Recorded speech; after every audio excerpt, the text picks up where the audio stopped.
Hello everyone.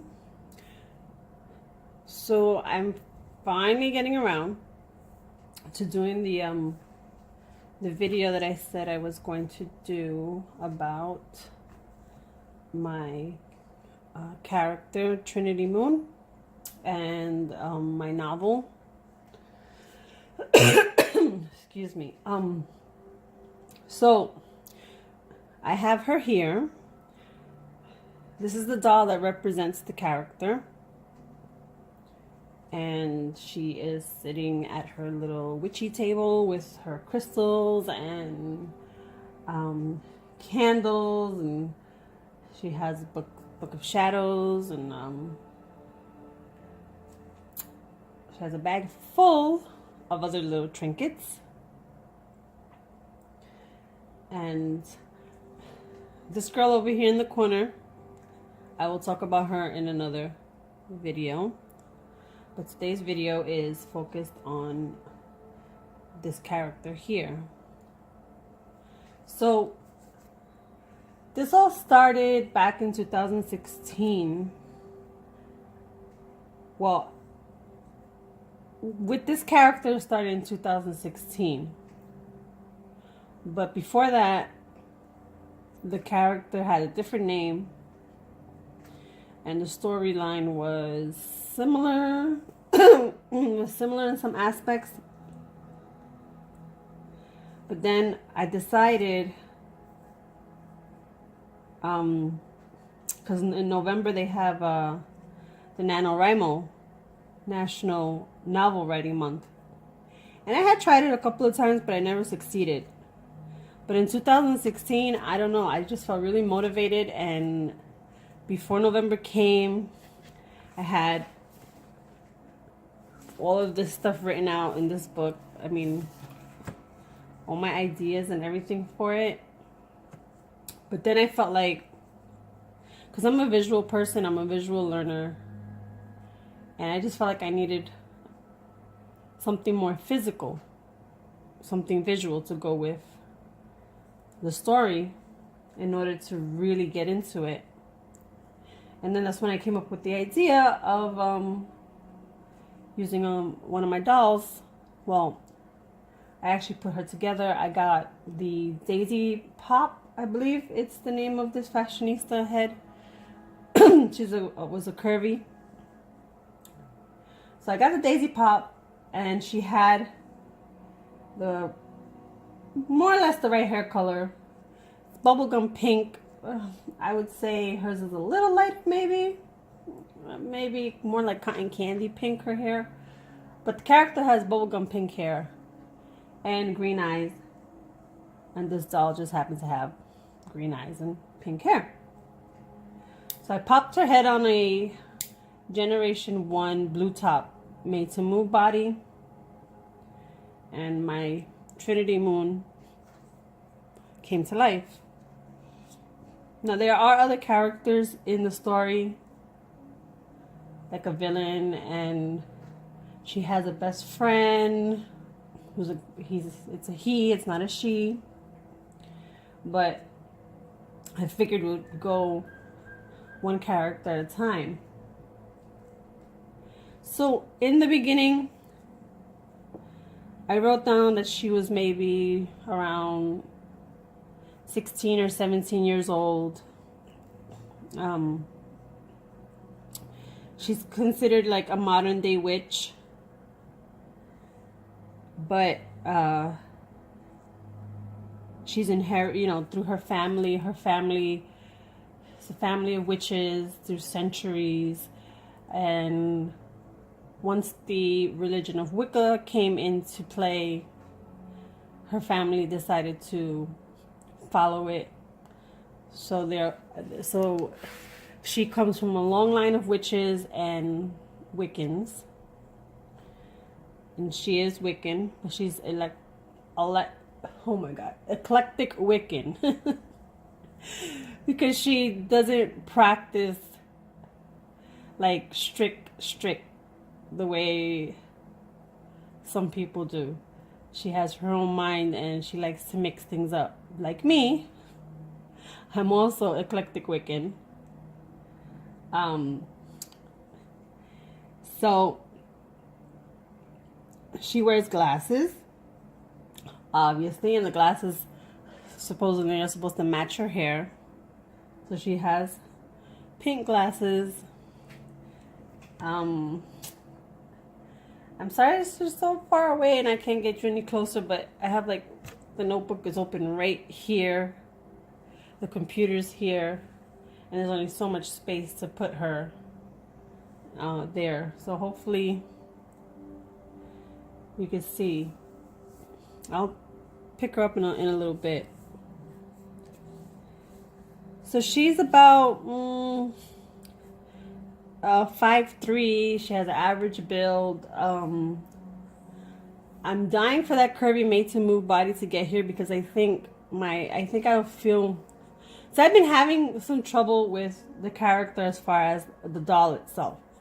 I've thought about changing her with a different doll, making her more dark skinned by using like an African American doll. But at this point, I've just left her as is.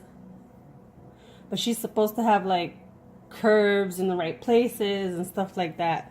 So she would fit the made to move curvy body better, since she was on a curvy body, but we all know that those bodies are stiff as all hell and annoying. I had her with her way of dressing, like mainly dark clothes and purples and pinks and reds and blues and stuff, but then I don't really have a lot of black clothes or really dark clothes for my dolls, which I've been trying to accumulate more of. So I just have her right now, like she has a pink jacket on, and then underneath she has a blue dress. It's like a galaxy or celestial print dress, and some boots. Even though I've had her, she wears lots of boots and leggings and jeans and hair clips in her hair, and she's always had a pentacle necklace, which I haven't been able to find a nice pentacle charm, so I can make her the necklace. So she is missing that.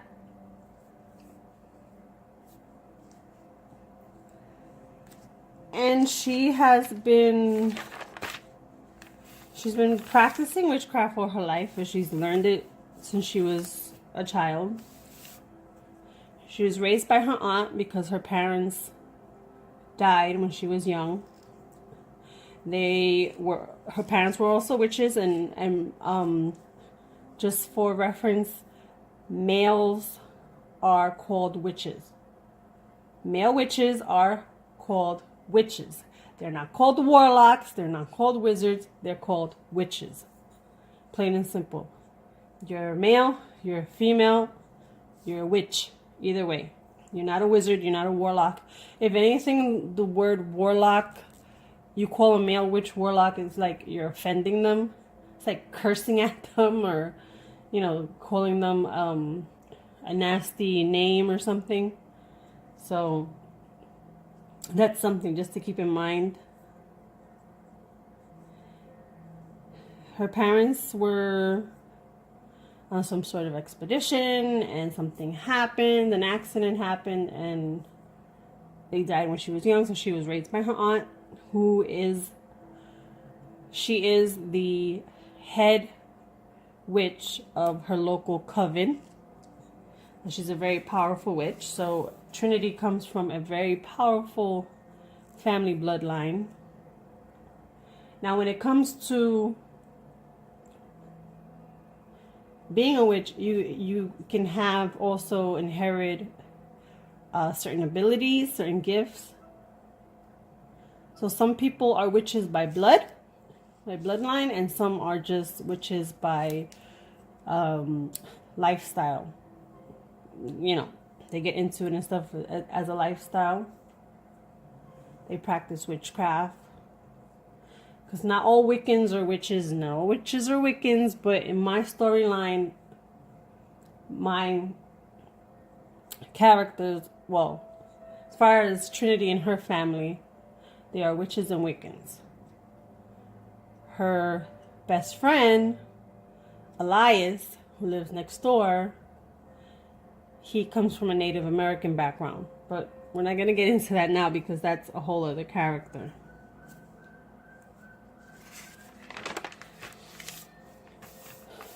So for my story, for my novel, she's basically going on a journey. She has to find, and she has to find and stop the villain, the Dark One. She has a bit of a past with a girl who used to be her best friend, but then something tragic happened and her friend died, or so she thought she did, and she blames herself for it, and she's trying to let this guilt go. She's trying to let go, and she finds it really hard to let go, but then she starts to have like these visions because she's given this ability. She already has a gift of being an empath, so she can feel and sense the emotions and feelings and everything around her, of the entire universe, not just people, not just animals, but everything around her. So she's a very strong empath, and then she gets these other abilities, a gift that's given to her by the goddess of clairvoyancy. So she starts to have these visions. She eventually, they live in a really old house, and they have a special room where they do their rituals in and stuff. So she goes to the ritual room, and something happens, all hell breaks loose basically, where she finds out all these things, and then she has to go on this journey to Egypt, and she has to with Elias. So has to find the eye, and she has to stop evil and all this stuff like that. But anyway, let me read the first chapter to you, which I have it here on my computer. I actually have it on Wattpad, and I have a file on my computer, but I have it on Wattpad as well. So the working title is Trinity Moon, A Witch's Journey, Spells and Mischances. I might eventually change that title, but that's the working title for now. So we have a preface, and it says mischance, an unfortunate occurrence, bad luck, a mishap, an instance of misfortune, accident, disaster, or calamity. And then we head over to chapter 1. And chapter 1 is titled Spells. Okay.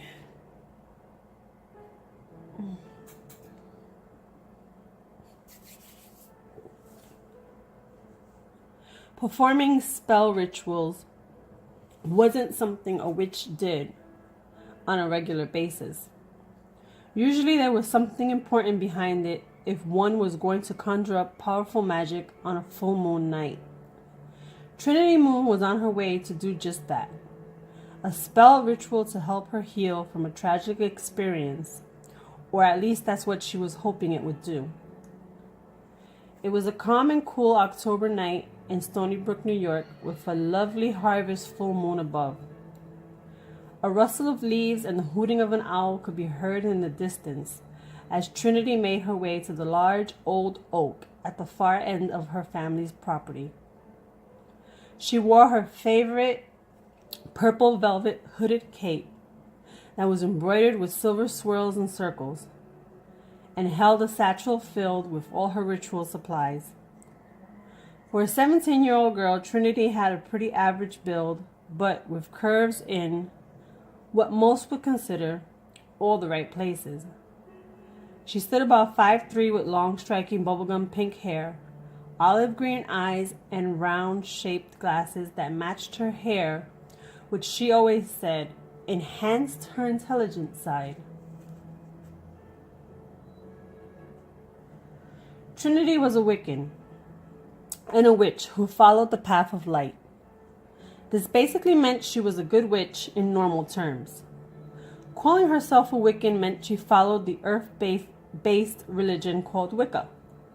Wicca is mostly based off of ancient pagan motifs, and both a god and goddess are honored and the rituals that are performed. Wiccans also follow a reed, and two of the things that many find most important are the law of three and harm none. These aspects of the religion are what make it so attractive to many followers of the path of light witches. Now, not all Wiccans are witches, but most who are have inherited their powers from family beliefs and culture. Some are born with special gifts, while others only learn the craft starting from a young age. Trinity was taught the craft by her aunt, who raised her from as early as she was born after her parents died. Her pagan family history went back many generations when it came to the witchcraft aspect of her life. And eventually, as Wicca came to be, her family took on that religious path. It was always easier for blood witches to learn the craft, since it was in them naturally.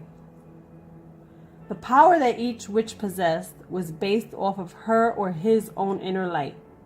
So even if one was blood-born, their power could be weak or very strong.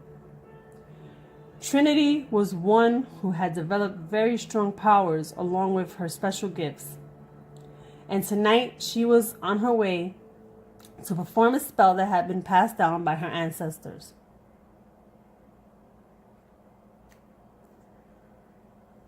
One of her special gifts was that she was an empath, which meant that she was able to feel the emotions and energies of her surroundings, the universe.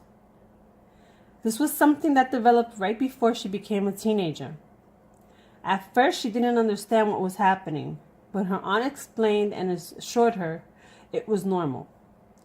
She also learned exactly how special her gift was, because it was something members of her family only inherited every 5th generation. So the last family member to have this gift was her great-great-grandmother. Having this ability wasn't always easy, but it was very useful, and she used it a lot to commune with the universe.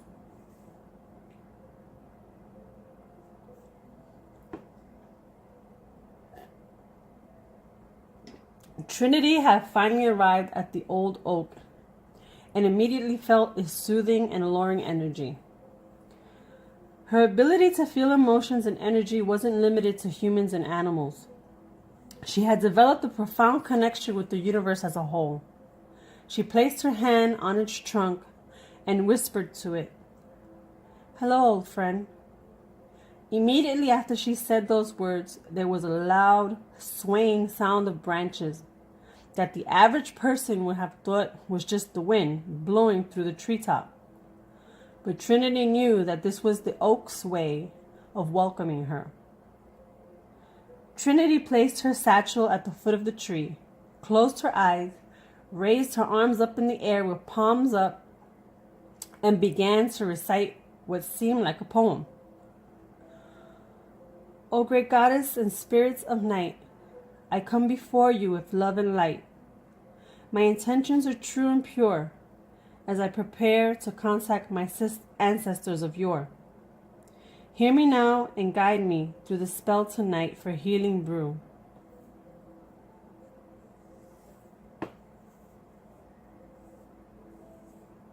She then ended by saying, in a very deep and projected voice, "This is my will, so mote it be."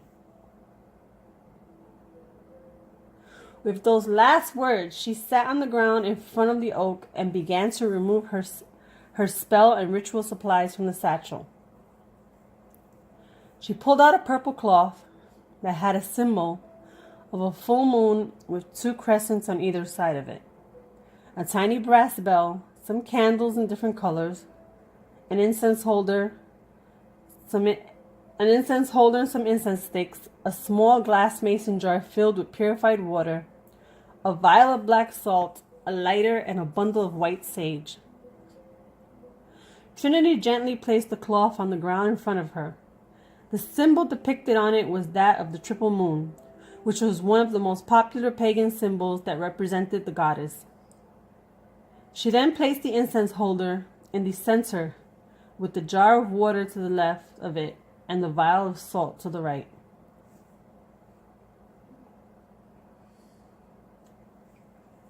One thing she always did when setting up an altar for any of her rituals or spell casting was to go with her instincts when placing the items out.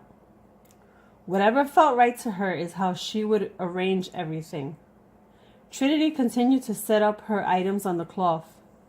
She placed her candles out in a semicircle above the incense holder. Each candle represented a different element. There was a green candle for earth, a red for fire, a blue for water, and a yellow candle for air. Below the incense holder, she placed a purple candle to represent spirit, and then pulled out a small white candle from her cape.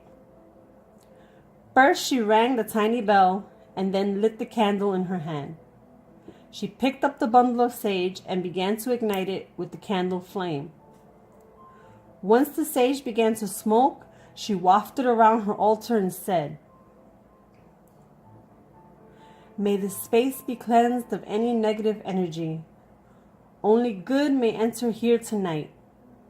Trinity then pulled out a small metal bowl and placed the smoking sage bundle inside it with the lit end facing upward.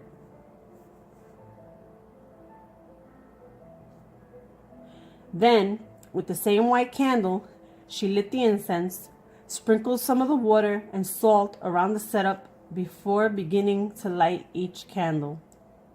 First, she lit the green candle that represented earth and said, in the same deep projected voice she used before, "Guardians of the north and elements of earth, I call upon thee to join me during this ritual tonight. Present yourself and bless this circle." Trinity proceeded to the next candle that represented air, and as she lit it, said,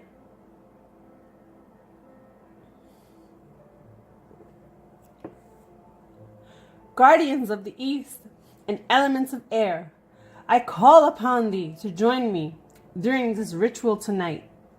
Present yourself and bless this circle." She did the same for fire by calling the guardians of the south, and then water and the guardians of the west. The last candle to light was the purple that represented spirit. Before lighting it, she pulled out what looked like an old antique knife from an inside pocket of her cape. It was called an athame, which she used in her rituals to help finish casting circles. Trinity lit the spirit candle and pointed the tip of her athame at its flame while saying, "I call upon spirit to join me tonight during this ritual. You, who guard us all and keep us safe, present yourself and bless this circle. The circle has been cast, so mote it be." And with those last words, a bright light flashed above like lightning, and the wind calmed.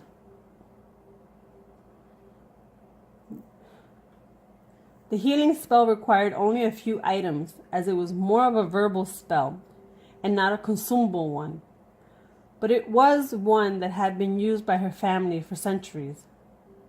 Trinity placed a piece of parchment by the spirit candle that had a chant written on it, along with an obsidian stone and a photo. The photo was of two young girls smiling and holding each other under a large tree. They looked so happy and full of joy. So young and happy were we, my dear Gina. How I miss you. I know that I have said this a million times, but I hope wherever you are, you know that I'm sorry for what happened. So many years have passed and I need to find peace and remove this guilt. I need to heal. Trinity was talking to the photo of herself and best friend Georgina Lehman, known to her as Gina. My heart is heavy and I cannot take any more pain. First my parents when I was a baby and then my best friend as a child. No matter how much time passes by, there is still a piece of me that aches and cries, if only for a minute. I need this pain to end. Trinity then picked up the parchment in her right hand and the photo in her left. She recited the chant on the paper, but this time her voice was weak and quivered slightly.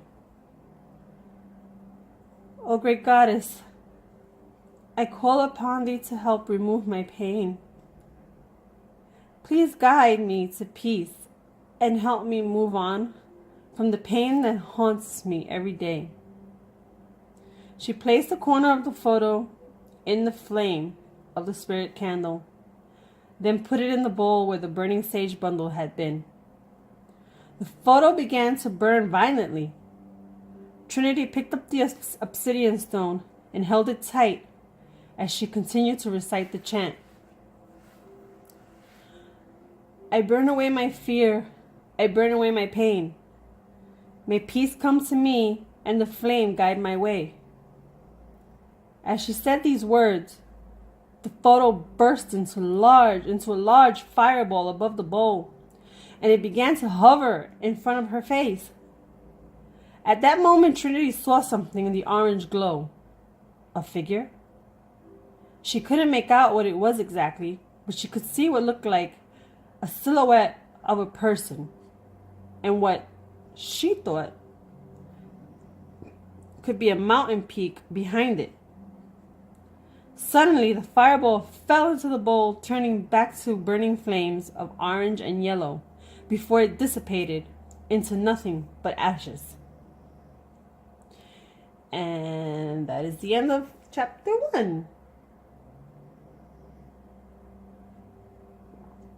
I hope you enjoyed that.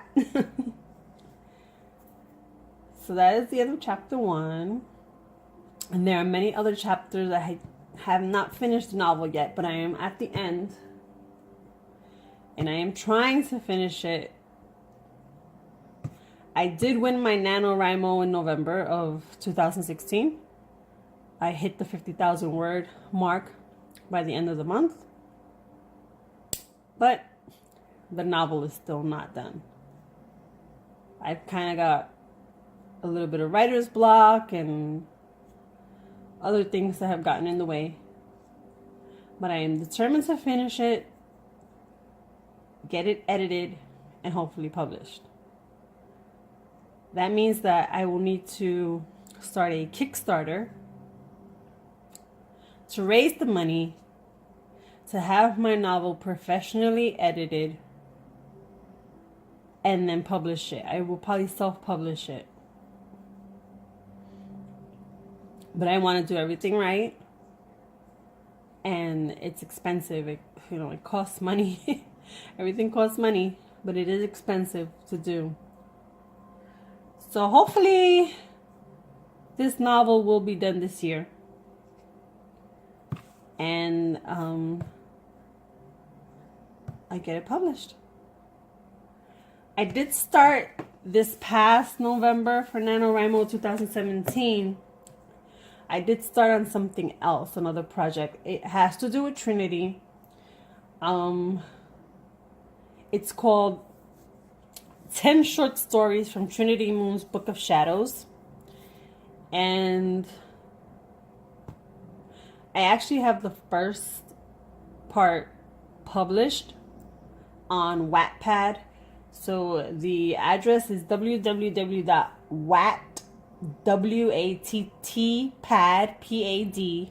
that's one word, .com.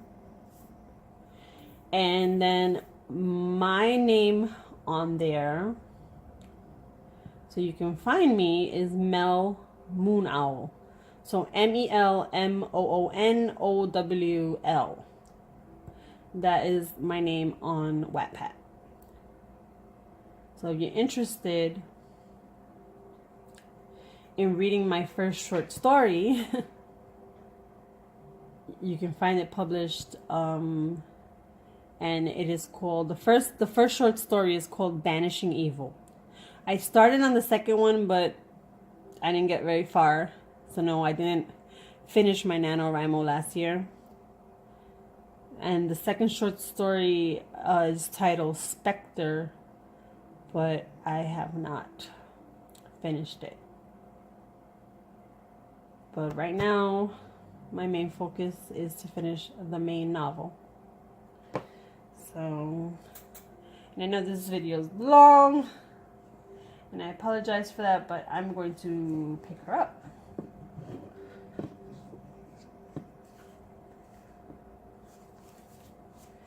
And you can see she's just a regular Daisy Pop, and you have to do something with her hair. I don't know, the hair is just, she's just a regular Daisy Pop fashionista on the Made Smooth body, which I think I'm going to change her outfit today. She has these flocked boots that match the dress that she has underneath. See, like a space themed dress.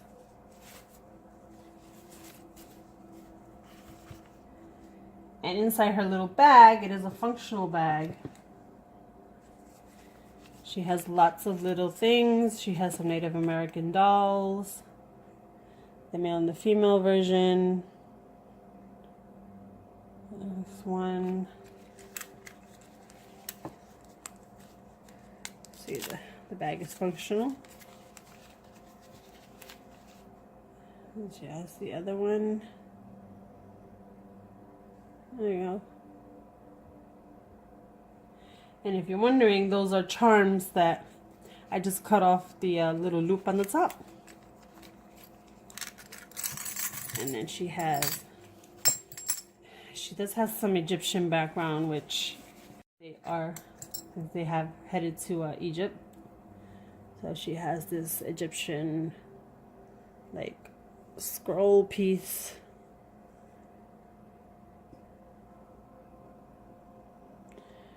The camera won't. There we go. And these are all charms, jewelry charms.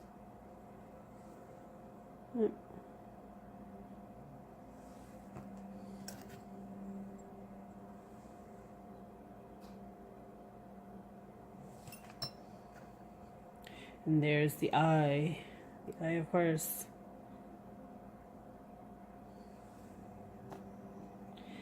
And then I didn't cut this off, it's rather thick, but this is her book, her little secret book, and it opens up,